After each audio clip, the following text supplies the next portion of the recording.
একজনকে দেখলাম বলছে যে মেয়েদের ড্রেস কতটুকু লম্বা হবে, কতটুকু খাটো হবে, ঢিলেঢালা হবে কিনা, শালীন হবে কিনা, এইসব নিয়ে কথাবার্তা বলার সময় নাই এখন। পোশাক আমার স্বাধীনতা। আমি ছোট জামা পরি অথবা লম্বা জামা পরি। একজন হিজাব পরতে পারেন তার ধর্মীয় কারণে, একজন শর্ট ড্রেস পরতে পারেন, জিন্স বা টি শার্ট, যেটা আমি পরা, এটা পরতেই পারেন। উনি তো এমন কোনো পোশাক পরেনি যেটা ভুল, এটা তো অশালীন কোনো পোশাক না। তো যুগটা কি নগ্ন হয়ে গিয়ে যাব? এই যুগে কি নগ্ন হয়ে গিয়ে যাব? তো এই যে আল্লাহ পাকের বিধানের 5 পয়সা পরোয়া নাই। আল্লাহ পাক যেখানে বলছেন সূরা আহজাবে যে মেয়েদেরকে বলো হে নবী, তারা যখন বাড়ি থেকে বের হবে তারা যেন জিলবাব দিয়ে তাদের কাপড়টা, দেহটাকে ঢেকে নেয়। তো আল্লাহ পাকের এই আদেশের কি দাম আছে ওর কাছে? 5 পয়সা দাম আছে? সব বড় বড় শহরগুলোতে গিয়ে দেখেন, শপিং মলগুলোতে গিয়ে দেখেন, শপিং মল, ইউনিভার্সিটিজ, মেগা সিটিজ গুলোতে গিয়ে দেখেন, মেয়েদের গেট আপ গুলো দেখেন। বলবে যে হুজুর আপনারা এগুলো দেখেন? জি না, আমরা দেখি না, বাট আমাদের চোখের সামনে পড়ে যায়। আর চোখের সামনে যখন পড়ে যায় তখন তো আমরা চোখ বন্ধ করে হাঁটতে পারবো না। মনে করেন আমি কার ড্রাইভ করছি, আমি চোখ বন্ধ করে ড্রাইভ করবো? আর সামনে কেউ পড়ে গেলে বলবেন হুজুর আপনার দৃষ্টি খারাপ। কি ফাইজলামি শুরু করছে! ডানে বামে চারপাশে যখন মেয়েরা এভাবে নগ্ন হয়ে ঘুরবে, আমি কি চোখ বন্ধ করে আকাশের দিকে তাকায় গাড়ি চালাবো? না আকাশের দিকে তাকায় হাঁটবেন, নাকি মাটির তলে তাকায় হাঁটবেন? কি করবো? তো এগুলো হচ্ছে এক প্রকার এক শ্রেণীর বুদ্ধি প্রতিবন্ধী আছে, নাস্তিকতায় বিশ্বাসী, এদের খোরা যুক্তি এগুলো। তুমি সারা দেশে এরকম নগ্নতা ছড়িয়ে বেড়াবা আর বলবা যে তোমাদের মানসিক সমস্যা, হ্যাঁ তোমাদের মনের সমস্যা, রোগটা তোমাদের মনে। আশ্চর্য বিষয়। সুবহানাল্লাহ। তো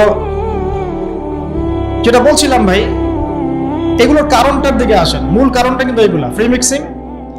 আপনার মিডিয়াগুলোর মধ্য দিয়ে এইভাবে অবাধে দেদারসে যৌনতার প্রদর্শনী, বিভিন্ন মুভিজ অ্যান্ড ফিল্মস, এই যে সিরিয়াল, এইগুলা এমন কিছু মিডিয়া যেগুলো আমাদেরকে যৌনতা শিখাচ্ছে, এবং পর্নোগ্রাফি, এগুলো সবকিছু যখন একত্রিত হয়েছে তখন দেখবেন সমাজের মধ্যে যৌনতা বেড়েছে, জেনা বেড়েছে, ধর্ষণ বাড়ছে, তারপরে পরকীয়া বাড়ছে, এবং এগুলো এখন নর্মাল হয়ে গেছে। মানে এগুলো নর্মাল, মানুষ সবাই মেনে নিছে যে এটা হয়, এমনই আসলে। ধর্ষণ দিনে 4-5টা হয়, হ্যাঁ রেপ এটা হতেই পারে, জেনা, ছেলে মেয়ে একটা আপোষের সম্মতিতে প্রেম করছে, জেনা করছে, সমস্যা কিছু নাই, এটা বাক স্বাধীনতা, এটা মানুষ মনে করে এখন। হ্যাঁ, দুজন যদি পরস্পর সম্মতিতে জেনা করে এটাকে পাপ মনে করা হচ্ছে না এখন। আপনার কথা কি মাথার উপরে আছে? সত্যি, এখন যদি দুজন, একজন ছেলে একজন মেয়ে যদি সম্মতিতে জেনা করে এটাকে পাপ মনে করা হচ্ছে না। আল্লাহ পাক বলছেন সুদ খেও না, যদি সুদ খাও তাহলে আল্লাহ এবং তার রাসূলের সাথে যুদ্ধের ঘোষণা শুনে রাখো। কোনো দাম আছে আল্লাহর কথা? সুদ না খেলে যুগে চলে? চুরি করো না, ডাকাতি করো না, জেনা করো না, আল্লাহ পাক বলছেন। দেধারস এগুলো আমরা করছি এবং এগুলোকে স্বাভাবিকভাবে মেনে নিয়েছি, যেটা হয়। প্রত্যেকদিন খবরের কাগজ খুলবেন, দেখবেন ধর্ষণের খবর পাওয়া যাচ্ছে, পরকীয়ার খবর পাওয়া যাচ্ছে। গতকালকে একটা নিউজ দেখেছি যে মায়ের পরকীয়া দেখে ফেলায় মেয়েকে মা হত্যা করেছে। মায়ের পরকীয়া দেখে ফেলায় মেয়েকে মা শ্বাসরোধ করে হত্যা করেছে। আর কয়দিন আগে দেখলেন তো যে মাকে ছেলে আবার গুলি করে হত্যা করে। তো বলেন কোন পৃথিবীতে বসবাস করছেন? বলে আসরি দিয়ে আমি আপনাকে কি বুঝাবো? সময়ের কসম, এটার ব্যাখ্যা আমি কি করব আর আপনাকে কি বুঝাবো? এই হচ্ছে বর্তমান প্রেক্ষাপট। তো দেখুন আল্লাহ পাক সময়ের কসম করে বলছেন, যুগের পর যুগ তাকিয়ে দেখেন, যারাই আল্লাহ এবং তার রাসূলের বিধানের পরোয়া করে নাই, আল্লাহ পাক কাউকে এই পৃথিবীতে টিকতে দেননি। শুধু একটা সময় দিয়েছেন, কাউকে 100 বছর, কাউকে 1000 বছর, কাউকে 500 বছর, কাউকে 700 বছর। একদিন না একদিন আল্লাহ পাক এদেরকে ধ্বংস করে দিয়েছে। নূহ আলাইহিস সালামের পরে আসেন আদ জাতি। আদ জাতির লোকেরা অনেক লম্বা ছিল, ওই যে ওই গাছের চেয়ে লম্বা হবে। ওই যে গাছটা দেখছেন, ইউক্যালিপ্টাস গাছ নাকি জানি, না ওই যে পিছনে, তো হ্যাঁ ওই গাছের চাইতেও লম্বা। আসলে আমি বুঝাতে পারবো না। তাল গাছগুলো দেখেছেন, তাল গাছ, নারকেল গাছ, এর চাইতেও বড় বড় ছিল ওরা ফিজিক্যালি। বিশ্বাস হয় না? এমনও মানুষ ছিল পৃথিবীতে, আমরা তো এখন ছোট, লম্বা চওড়া মানুষ ছিল পৃথিবীতে। তারা ছিল আদ এবং সামুদ জাতি।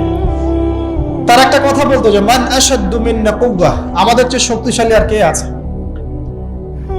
আওয়ালাম ইয়ালামুন আন্নাল্লাহা হুয়া আশাদ্দু মিনহুম কুওয়া, আল্লাহ পাক বলেছেন কোরআনে, তারা কি জানে না যে আল্লাহ তাদেরকে সৃষ্টি করেছেন তিনি তার চেয়ে বেশি শক্তিশালী।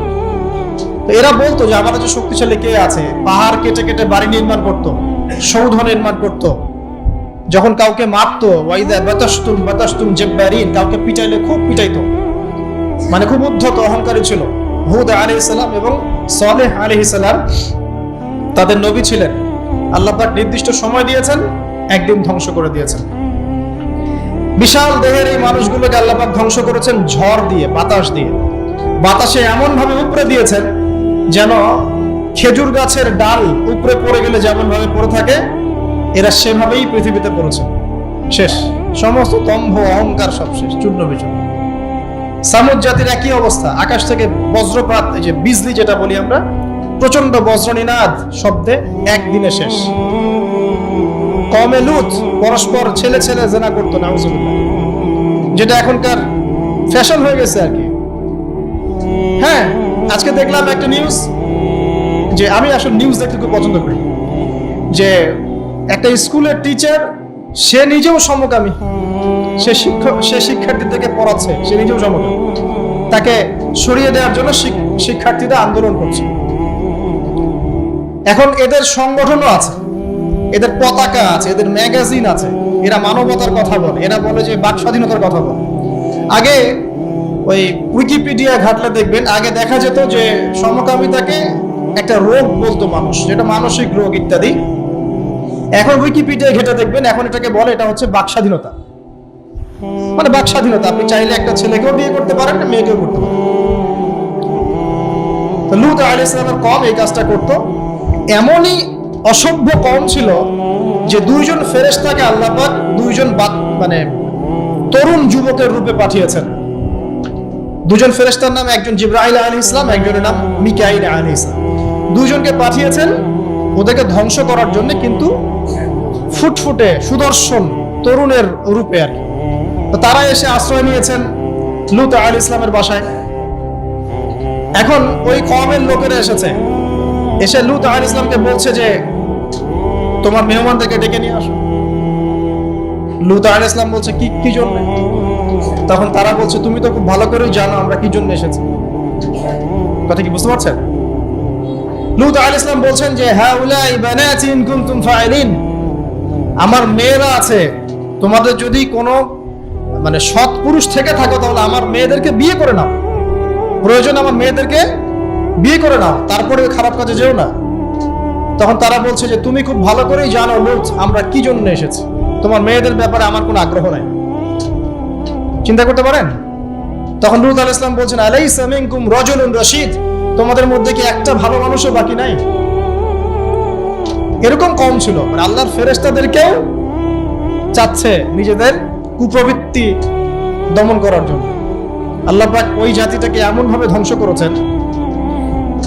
ফেরেশতা জিবরাইল আলাইহিস সালামের পাখা আছে প্রায় 600টা পাখা, 2টা পাখা দিয়ে তিনি ওই পুরো কওমকে এভাবে উঠিয়েছেন আসমানে। তারপর আসমান থেকে ওদেরকে পাথর বর্ষণ করা হয়েছে, রজম যেটা বলি আমরা। দুনিয়াতে রজম না হলে আসমানে হয়েছে রজম, পাথর নিক্ষেপ করে থেতলে দেওয়া হয়েছে, তারপরে এদেরকে উল্টে এভাবে দাফন করে দেওয়া হয়েছে। জর্ডান নামক জায়গার ডেড সি বা মৃত সাগর যেটা, ওই জায়গাটা হচ্ছে কওমে লূতের জায়গা। অনলাইনে ঘেটে দেখেন, এই জায়গায় এই কওমে লূত থাকতো, সমকামী। এখন এটা মুহাম্মদ সাল্লাল্লাহু আলাইহি ওয়াসাল্লাম নিজেও বলছেন যে আমি আমার উম্মতের উপরে যে কয়টা বিষয় বেশি ভয় করি তার মধ্যে একটা হচ্ছে গোপন শিরক, একটা হচ্ছে লোক দেখানো আমল, একটা হচ্ছে এই উম্মতের এক শ্রেণীর আলেম তারা সমাজে ফিতনা সৃষ্টি করে বেড়াবে এবং আসমানের নিচে এরা সবচেয়ে নিকৃষ্ট শ্রেণীর মানুষ হবে। আমি ভয় করি আমার উম্মত মূর্তি পূজারী হয়ে যাবে এবং আমি ভয় করি আমার উম্মতের মধ্যে সমকামিতা ছড়িয়ে পড়ছে না এখন পড়ছে। খুব সতর্ক সাবধান থাকবে। এটা ছড়িয়ে পড়ার মূল কারণ কি? খুব কমন প্রশ্ন, আসলে কারণের দিকে আসেন, কারণটা ফাইন্ড আউট করি। জেনা যে ছড়িয়ে পড়ছে আর পরকীয়া যে ছড়িয়ে পড়ছে, সমকামিতা ছড়িয়ে পড়ছে, এর কারণটা কি কারণ? আজকে থেকে 50 বছর আগে তো এমন ছিল না। লাস্ট 50 বছরে কি হচ্ছে, মানে এটা ছড়িয়ে পড়ছে কারণটা কি? 1 নাম্বার কারণ হচ্ছে ফ্রি মিক্সিং, মানে ছেলে মেয়ের অবাধ বিচরণ, এটা 1 নাম্বার কারণ। আগে যত বেশি পর্দা রেস্ট্রিক্টেড ছিল তত বেশি এখান থেকে মানুষ সেফ ছিল। 2 নম্বর কারণ হচ্ছে যে যৌন শিক্ষার নামে আমরা মানুষকে নগ্নতা শেখাচ্ছি। 3 নম্বর কারণ হচ্ছে প্রত্যেক প্রিন্ট এবং ইলেকট্রনিক মিডিয়া যৌনতার সুরসুরি দিচ্ছে। আর তার চেয়ে বড় 4 নম্বর কারণ হচ্ছে পর্নোগ্রাফি। এটা সবার মোবাইলে এখন ফ্রি অ্যাক্সেস। যে কেউ ইচ্ছা, আলেম হোক আর জালেম হোক আর যেই হোক না কেন, সবাই বাসায় গিয়ে চুপচুপ করে পর্নোগ্রাফি দেখতে পারে। এবং যখন এটাতে মানুষ আসক্ত হয়ে যায় তখন ভিতর থেকে সে পশু হয়ে যায়। নিজের মেয়ের সাথে জেনা করতেও তার বুক কাঁপবে না। আপনি কি জানেন এখন অনেক পিতা বেরিয়েছে যারা নিজের মেয়ের সাথে জেনা করছে? খবর দেখেছেন? এটা কিভাবে সম্ভব? পর্নোগ্রাফির মধ্য দিয়ে সম্ভব। পর্নোগ্রাফি দেখতে দেখতে দেখতে দেখতে এগুলোকে মানুষের কাছে কমন মনে হচ্ছে, স্বাভাবিক। তখন কোনো মেয়ের দিকে আর সম্মানের চোখে মানুষ তাকাতে পারছে না। একটা মেয়ের দিকে সম্মানের দৃষ্টিতে মানুষ আর তাকাতে পারছে না। আর মেয়েরাও যে খুব ভালো তা না, ম্যাক্সিমাম মেয়ে দেখা যায় বেপর্দায় চলে। ওরা আরো পছন্দ করে কেউ ওদেরকে প্রিজিং করুক, কেউ একটু ওকে লাভ লেটার দিক, কেউ টিকটক একটু নক করুক, কেউ মেসেঞ্জারে নক করুক। অনেক মেয়েরা তো অনেক বদ এখন। ভালো মেয়ে খুঁজে পাবেন কোথায়? খুবই রেয়ার, খুবই রেয়ার। ভালো মেয়ে খুঁজে পাওয়া খুবই রেয়ার। যদি আপনি নিজে পবিত্র না থাকেন, আপনি পবিত্র মেয়ে খুঁজে পাবেন না। প্রিয় দিনী ভাই, আপনি যদি নিজে পবিত্র না থাকেন, আপনি পবিত্র মেয়ে খুঁজে পাবেন না।